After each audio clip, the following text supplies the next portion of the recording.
Praise the Lord. Ang pinakamataas na pagpupuri, pagluwalhati, pagdadakila, pagpapasalamat at pagpaparangal ay para lamang sa ating pinakamamahal na Panginoon Jesus. Praise the Lord. At ako din po ay nagpapaabot ng respeto at paggalang po sa ating beloved parents in the Lord, sa ating beloved Honorable Pastor Willis Brad Almeida, as Pastor Lina Comod Almeida, at ganun din po sa buong beloved Almeida family, at sa atin po mga beloved elders na kasama natin ngayon, sa atin po mga beloved pastoral workers dito po sa outreach ng San Carlos City, Pangasinan, sa pangasiwa po ng ating beloved ordained preacher, Kuya Buwinir, at sa kanilang mahal na anak. At ganoon din po sa mga live webcast viewers, saan man kayong dako naroon mga minamahal, praise the Lord. At sa atin po mga bisita, welcome po kayo sa banal na gawain ng Jesus Miracle Crusade International Ministry. At sa inyo po mga minamahal ko pong kapatiran, baguhan man o datihan, isang mapagpalang tanghali na po sa ating lahat. Praise the Lord. At bago po ang lahat, ako po ay bumabati, hallelujah, ng 40th years church anniversary dito po sa outreach na San Carlos City, Pangasinan. Purihin ang ating pinakamahal na Panginoon Jesus. Ako po ay nagpupuri at nagpapasalamat sa ating pinakamahal na Panginoon Jesus na ako'y binigyan niya ng pagkakataon muli. Siyang pasasalamatan sa mga kamanghamanghang ginawa niya sa aking buhay, sa mga paalala, sa mga himala at mga pagpapala, mga minamahal. Back year 2000, mga minamahal, nung masave ako sa gawain ito ng Jesus Miracle Crusade International Ministry, hallelujah, nariyan mga minamahal, na ako ang dating mang-uusig, mga minamahal, sa gawain ito. Ngunit, sa kabagan na ating pinakamahal na Panginoon Jesus, yung aking beloved wife, hindi po nagsawa, hallelujah, na mag-share. Hallelujah, siran niya ako, mga minamahal.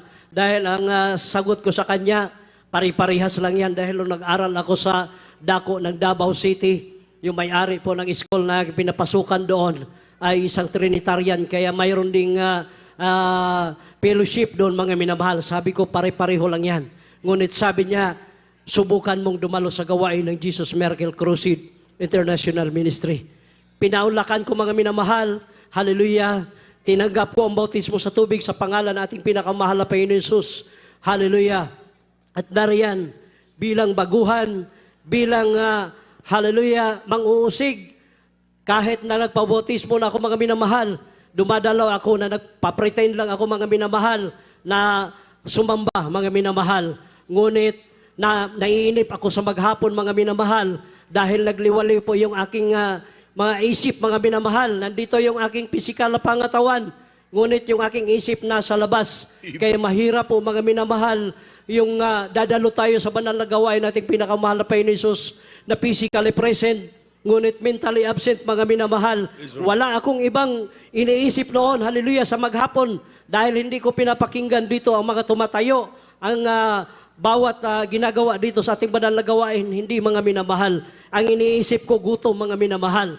Kaya useless po, hallelujah, ang panahon na yon. Ngunit, salamat sa ating pinakamahal na Panginoon Jesus na hindi po nagsawa yung mga tumatayo dyan, hallelujah, na nagsasabi na kapag tayo ay narito sa banal na gawain na ating pinakamamahal na Panginoon Jesus, wala tayong ibang pinupuri dito, kundi ang ating pinakamamahal na Panginoon Jesus. Praise the Lord, hallelujah. Kailangan magpuri tayo, palakpakan natin ating pinakamahal na Panginoon Jesus. Dahil hindi tao ang ating sinasamba dito, kundi ang ating pinakamamahal na Panginoon Jesus. Hallelujah.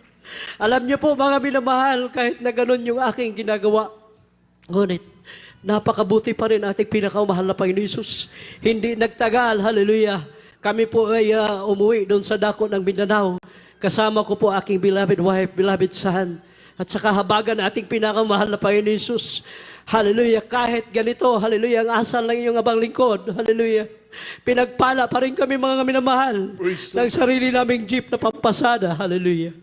Ngunit alam niyo po, ang ginawa ko po, mga minamahal, ginawa ko na lang second priority ang dumalo sa gawain nating pinakamamahal na Panginoon Jesus. Bagkus naaaliw na ako, mga minamahal, sa pagpamamasada ng aking jeep. Hallelujah. Ang prinsipyo ko, Kailangan kong maghanap buhay. Ngunit hindi ko naisip, mga minamahal, nang nagbibigay sa akin ng pagpapala na yun, ang ating pinakamamahal na Right, Panginoon amen. Jesus. Hallelujah. Ang ating pinakamamahal na Panginoon Jesus na aking inuusig. Alam niyo po, mga minamahal, ganon na ganon ang aking ginagawa. Ginawa kong second priority ang maglingkod sa ating pinakamahal na Panginoon Jesus. Ginawa kong first priority ang mamamasada, mga minamahal, sa aking jeep. Dadalo ako ng overnight. Late na nga akong darating, mga minamahal. Kinabukasan ko, ako ang nauna sa aming rotation. Ako pa ang unang uuwi, mga minamahal. Ganon ang aking ginagawa. Ngunit dumating ang paalala sa akin isang araw, dahil habang namamasada ako doon, mga minamahal, yung mga bata na madadaanan ko sa bawat baryo, mga minamahal, kapag maluwag pa yung jeep, hallelujah, pinapasakay ko yung mga bata ng libre, mga minamahal. Kaya iniisip ko, matutuwa na sa akin ang ating pinakamamahal na Panginoon Jesus. Ngunit, hallelujah, nakulangan ang ating pinakamahal na Panginoon Jesus sa ginagawa ko ngayon, mga minamahal. Dahil nagtiwala na ako sa aking sarili. Alam niyo po, dumating ang isang araw, hallelujah, habang namamasada ako sa aking jeep, mga minamahal. Sakay yung mga bata, hallelujah. Hallelujah. Dahil yung mga time na yon, rough road pa ang aming kalsada doon. Hallelujah. Lagi kong tinitingnan sa aking passenger mirror, yung mga pasahero. Nakita ko yung dalawang bata na nandoon sa dulong upuan. Hallelujah, sa hulihan na naghaharutan. Ngunit, hallelujah, nalingaw na, hallelujah, na isang iglap lang, mga minamahal, na lumabas pala yung dalawang bata. At dahil yung aming jeep doon, dahil may mga top load at carrier, mga minamahal, para kargahan ng bagahe. Alam niyo po, tiempo pong dumaan, hallelujah, ako doon sa hams. Nagkikilitian yung dalawang bata, yung isang bata, hallelujah, nakabitaw, hallelujah, sumigaw yung isang bata, Uncle, tigil dahil nahulog si Dudong. Tiningnan ko sa side mirror, nandoon yung bata, hallelujah, nakadapa, hallelujah, sa kalsada, naligo sa sarili niyang dugo, hallelujah. Sabi ng aking kuya sa laman, dahil siya ang kasama ko sa front seat, mga minamahal, akin na yung manubila. Apakan mo, tuduhan mo, apakan yung accelerator. Sagasaan natin yung bata na yan. Dahil pag namatay yung bata, pagpalibing lang ang ating gagastusin kaysa mapahospital yan. Ngunit ang sabi ko, hindi. Dahil ikaw may pamilya, ako may pamilya. Kailangan, hallelujah, kung ano man ang parusa sa akin, kailangan harapin ko. Sa madalit sabi, inatrasan namin, mga minamahal, hallelujah, at naroon yung bata, mga minamahal, binuhat nila sa magkabilang kamay, magkabilang paa, hallelujah, naliligo sa dugo, hallelujah, binagsak nila doon sa flooring na aking jeep, mga minamahal. At hallelujah, grabe po, hallelujah, doon panahon na yon, hindi ko po maintindihan kung nadudumi ako, naihi, hallelujah, nangangatog ako sa sobrang takot. Kaya dinala namin yung bata, hallelujah, sa emergency hospital. Ibinyahin namin ng 35 kilometers, mga minamahal, magmula doon sa nahulugan ng bata. At pagdating namin doon sa emergency hospital, hallelujah, diniklara po ito ng nurse at doktor na dead on arrival yung bata. Doon, mga minamahal, grabe po, hallelujah, ang aking naramdaman, hindi na po ako mapakali dahil namatay na po yung bata. Sabi ng doktor, pumunta ka sa police station para ipablatter mo. At pagkatapos, ihatid mo yung bata doon sa kanilang bahay sa baryo. Ihatid mo yung kanyang bangkay. Sa madalit sabi, pumunta kami sa police station at pagkatapos po akong hallelujah, pablatter doon. Sabi ko po sa chief of police, ikulong mo na lang ako, chief. Ang sabi niya, hindi po pwede. Kaya nga sumuko ka dito. Hindi mo naman sinadya yan na mahulog yung bata. Umuwi ka na. Ihatid mo yung bangkay ng bata doon sa kanilang tahanan. Kaya mga minamahal, hallelujah, habang pabalik kami dahil yung aking jeep ay iniwanan namin doon sa labas ng hospital. Hallelujah, nag-commute kami papunta sa bayan. At nung pagbalik namin galing kasama ko aking beloved kuya, pagbaba ko dahil mga 150 meters pa yung hospital sa highway, nakita ko yung aking jeep, hallelujah, naroon yung bata na nakabalot ng kumot. Kaya habang naglalakad kami, mga minamahal, grabe po, hallelujah, ang aking naramdaman, hallelujah. Takot, grabe. Ang aking beloved, ang aking kuya sa laman, Dumiretso sa jeep, nag-ikot-ikot doon, hallelujah. Pailing-iling siya, hallelujah. Na tinitingnan niya yung bangkay ng bata na nandoon sa flooring ng jeep. Ngunit ako, hindi ako dumiretso sa jeep, mga minamahal, hallelujah. Dumiretso ako sa CR ng, hallelujah, hospital, hallelujah. Doon ako nagtaas na aking kamay, hallelujah. Nanalangin ako sa ating pinakamahal na Panginoon Jesus, hallelujah. May kumahal na Panginoon Jesus. Sa unang panalangin na aming mahal na Pastor Will Estrada Almeida, alam ko po, ito po ay paalala mo na sa akin. Mahal na Panginoon, patawarin mo ako sa lahat na aking mga nagawang pagkukulang, pagkakasala sa iyo. Hallelujah. Mahal na Panginoon, maghimala ka. Ibalik mo po ang buhay ng bata, mahal na Panginoon. Hallelujah. Kung ikaw ay naghimala sa ibang mga kapatiran, ipakita mo rin sa akin na ikaw ay Diyos at totoo sa ministeryong ito ng Jesus Miracle Crusade International Ministry. Praise the Lord. Alam niyo po, mga minamahal, bumalik ako sa jeep, mga minamahal, para ihatid ko na yung bata, yung bangkay niya sa baryo. Hallelujah. Ngunit ang himala ng ating pinakamamahal na Panginoon Jesus, bago ko po pihitin ang ignition switch na aking jeep, sumigaw ang bata ng tubig! Praise the Lord! Hallelujah! Hallelujah! Hallelujah! Praise the Lord! Hallelujah! Totoo ang Diyos. That's right. Sa ministeryo ito. Dati ako mag-usig. Dati ako napakasama. Hallelujah. Ngunit, hallelujah, kung ikaw ay magsisisi, humingi ka ng tawad sa ating pinakamahal na Panginoon Jesus. Walang imposible. Hallelujah. That's right, amen. Binuhay niya yung bata. Hallelujah. Hallelujah. Praise Glory the to Lord. God. Hallelujah! Hallelujah! Alam niyo po, mga minamahal, tuwang-tuwa kami, pinainom namin yung bata. Habang tumatakbo kami dahil ihatid namin yung bata sa kanilang tahanan. Hallelujah, nalaman na ng aming, hallelujah, taga-baryo na namatay yung bata. Ngunit nung pagdating doon sa kanilang tahanan, nakahanda na yung sala, mga minamahal, para paglagyan ng kabaong ng bata. Ngunit totoo ang Diyos, tuwang-tuwa yung kanyang mga magulang. Sabi, namatay na si Dudong, bakit buhay? Sabi ko, totoo ang Diyos. Praise the Lord! Hallelujah! Hallelujah! Hallelujah! Hallelujah! Ngunit kailangan, mga minamahal, hallelujah, ang medikasyon ng bata dahil sa daming dugo na nawala at nabagok yung kanyang ulo. Kaya dinala namin sa Tagum Regional Hospital. Binyahe namin ang almost 200 kilometers, mga minamahal yung bata. At pagdating doon sa Tagum Regional Hospital, binigyan kami ulit ng referral ng doktor dahil sira yung CT scan. Sabi nila, dumiretso na kayo sa Davao Regional Hospital dahil doon kumpleto ang medical equipment doon.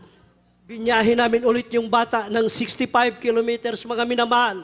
Hallelujah, pagdating doon sa Davao Regional Hospital. Hallelujah, ang himala nating pinakamahal na Panginoon Jesus. Hallelujah, walang blood clot yung ulo ng bata. Praise the Hallelujah. Lord. Hallelujah. Purihin ka, mahal na Panginoon. Hallelujah. At doon, mga minamahal, kailangan, hallelujah, na i-confine yung bata para sa lamog ng kanyang katawan, mga minamahal. At doon na nagsimula, mga minamahal, ang paghihirap namin. Halos binalik kami sa zero ng ating pinakamamahal na Panginoon Jesus. Napakahirap, mga minamahal, yung medyo nakaangat-angat na ang iyong buhay, sabay balik ka sa zero, mga minamahal. Naibinta ko yung aking jeep, kulang pa ang binentahan nun, mga minamahal. Hallelujah, mga gamit namin, hallelujah, naibinta namin. Naranasan na aking mag-ina, hallelujah, doon na naglalakad papunta sa ating banal na gawain. Almost 10 kilometers dahil nung panahon na yun, mga minamahal, nung nakalabas na ang bata sa ospital, hallelujah, pumunta ako dito sa Luzon para mag-apply papuntang ibang bansa. At habang nag-aantay ako sa aking visa, parang nilalamutak yung aking puso, mga minamahal, dahil, hallelujah, naglalakad yung aking mag-ina. Amen. Para dadalo sa ating banal na gawain. Hallelujah, ngunit nanalangin ako, mahal, sa ating pinakamamahal na Panginoon Jesus. Nabigyan niya ulit ako ng isa pang pagkakataon. Hallelujah. Sabi ko, mahal na Panginoon, hallelujah, ingatan mo ako at aking beloved wife, beloved son, hallelujah, na huwag mo kaming iwalay sa iyong banal na gawain. Hallelujah, nandiyan, kakausap ko yung aking mag-ina, hallelujah, dahil Sabado ng hapon, practice ng aking beloved son, children's choir, naglalakad sila. Habang naglalakad sila pa uwi, nagkukwentuhan silang mag-ina na sana anak, araw ng bukas, mayroon tayong may pamasahe sa tricycle para hindi na tayo maglalakad. Ngunit alam niyo po mga minamahal, ang himala na ating pinakamamahal na Panginoon Hesus, kinabukasan, araw ng linggo, papunta sila sa ating banal na gawain habang naglalakad sila magmula sa aming tahanan hanggang doon sa highway, almost 1 kilometer. Tuwang-tuwa yung aking beloved son dahil habang naglalakad sila, unti-unti siyang nakakapulot ng mamiso, Praise the 5 Lord. piso, 10 Hallelujah. piso, pagdating Lord sa highway, mga minamahal. Hallelujah. Sobra-sobra na yung kanilang pamasahing mag-ina, balikan, papunta sa banal na gawain hanggang sa kanilang pag-uwi. Ganon kabuti ang ating pinakamamahal na Amen. Panginoon Hesus. Hallelujah. At hindi dyan nagtatapos mga minamahal. Hallelujah. Sa kaantay ko sa aking bisa, dumating yung aking bisa mga minamahal. Hallelujah. Dito, dumadalo kami mga minamahal. Kasama aking beloved na bayaw noon, mga minamahal, habang inaantay ko yung aking bisa. Hallelujah. 3:00 ng madaang hapon, pumupunta na kami dito dahil noong 1995, mga minamahal. Hallelujah, 2005. Grabe po mga minamahal ang hallelujah, sira na kalsada dyan sa Barangay Balaya. Wala kami pangkaryada sa tricycle. Ngunit, hallelujah, sabi ko sa aking beloved na bayaw, sana bayaw, pagpalain tayo ng bisikleta para hindi na tayo maagang pupunta araw ng Biyernes. Kaya alam niyo po mga minamahal, hallelujah, dumating yung aking bisa. Lahat ng aking mga utang, hallelujah, lahat ng mga gamit kong naibinta, ito ay pinalitan ng masigit pa Praise the sa ating Lord. pinakamamahal na Hallelujah. Panginoon Hesus. Dati-rati wala kaming tahanan, wala kaming hallelujah, lupa dyan mga minamahal. Ngunit totoo ang Diyos sa ministeryong ito. Dati-rati dadalo kami, inuusig kami, hallelujah, nandyan na naman si attorney, pupunta na naman sa kanyang hallelujah, may kaso na namang asikasuhin. Hallelujah, mag-anak na naman ng binyag. Hindi namin yan pinakinggan mga minamahal. Mayroon kaming lute, mayroon kaming daanan na dapat maiksi lang yung aming paglalakaran. Ngunit hinaharangan ito ng mga sabit-sabit ng kawayan para hindi kami makadaan upang doon kami dadaan sa kanilang pinag-umpuk-umpukan ng aming mga kapitbahay. At doon kami pagtatawanan, ngunit hindi namin tinitingnan yan, mga minamahal. That's right. Hallelujah. Alam niyo po, ang himala sa ating pinakamahal na Panginoon Hesus, yung lupa na hinarangan na hindi kami makadaan, ito po ay pinagkaloob sa amin nating Praise the pinakamamahal na Lord. Panginoon Hallelujah, Hesus. hallelujah, hallelujah. Glory to God. Hallelujah. Grabe po mga minamahal. Hallelujah. Ang Diyos sa ministeryong ito, kung ikaw ay magtapat, ang Diyos, hallelujah, ay magbuhos ng grabing pagpapala.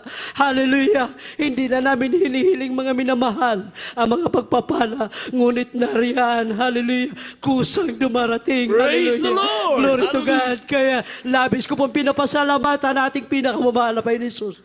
Magmula sa pinakamaliit hanggang sa pinakamalaking pagpapala sa pisikal, sa material, sa pinansyal, at higit sa lahat, ang pagpapalang espiritual. Kaya hanggang dito na lamang po ang lahat na kapurihan, kaluwalhatian, kadakilan at pasasalamat ay para lamang sa ating pinakamamahal na Panginoong Hesus. Praise the Lord.